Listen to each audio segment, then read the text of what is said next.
नमस्कार, जय बाबा की। मैं मनोहर कांत ज्ञानी पुनः स्वागत करता हूं रिटर्न स्ट्रिक्स में आप सभी का। आज 13 जून को हम दोबारा एक दूसरा वीडियो शूट कर रहे हैं। उसी तर्ज पे शूट कर रहे हैं जिस तर्ज पे हम डेली वीडियो शूट करते हैं। एफआईज की होल्डिंग, प्रमोटर्स की होल्डिंग, डीआईज की होल्डिंग, उसके बाद हम कंपनी के फंडामेंटल्स देखते हैं।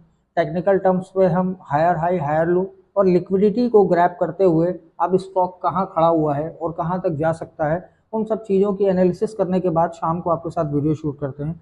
इसी सीरीज में आज का हमारा दूसरा स्टॉक है एस्कॉर्ट्स कुबोटा लिमिटेड।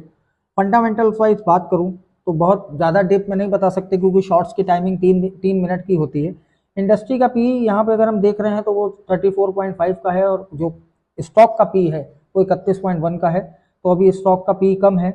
डिविडेंड की बात करें तो अच्छा खासा डिविडेंड है। आरओसी आरओई बेटर है।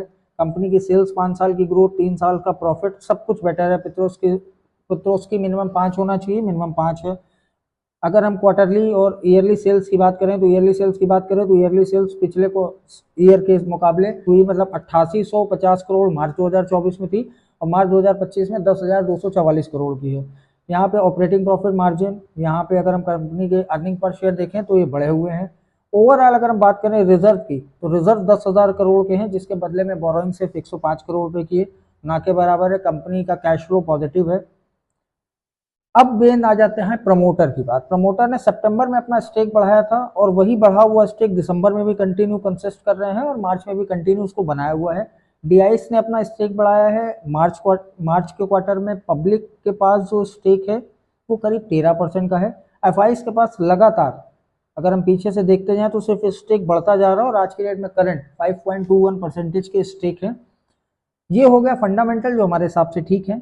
अब हम आ जाते हैं टेक्निकल टर्म्स पे। तो आज अगर हम देखें तो एक बहुत गैप डाउन के बाद एक, जब आप इस चार्ट को खुद देखेंगे, जाके एनालिसिस करेंगे तो एक पूरी लिक्विडिटी ग्रैब करिए कि जहां से चलना शुरू हुआ था, मतलब 10 फरवरी को स्टॉक यहां से चलना शुरू हुआ था अप ट्रेंड में, तो पूरी लिक्विडिटी यहां से ग्रैब करके और आज वापस वहां तक आ चुका है। आज स्टॉक में क्लोजिंग दी है 3130 रुपए पे। मैं ऐसा मानता हूं कि 3100 रुपए का एक एसएल रखें और एक रैली को एंजॉय करें। और पहला जो टारगेट मुझे दिख रहा है वो 3900 रुपए का है और दूसरा टारगेट जो है वो करीब 4300 रुपए का है। मैं सेबी रजिस्टर्ड आरए नहीं हूँ, मैं एजुकेशन पर्पज से वीडियोस बनाता हूँ। आपके प्रॉफिट लॉस से मेरा कोई लेना देना नहीं। इसको वॉचलिस्ट में जरूर ऐड कर लें, अपने फाइनेंशियल एडवाइजर से कंसल्ट करें और एंजॉय करें इस रैली को।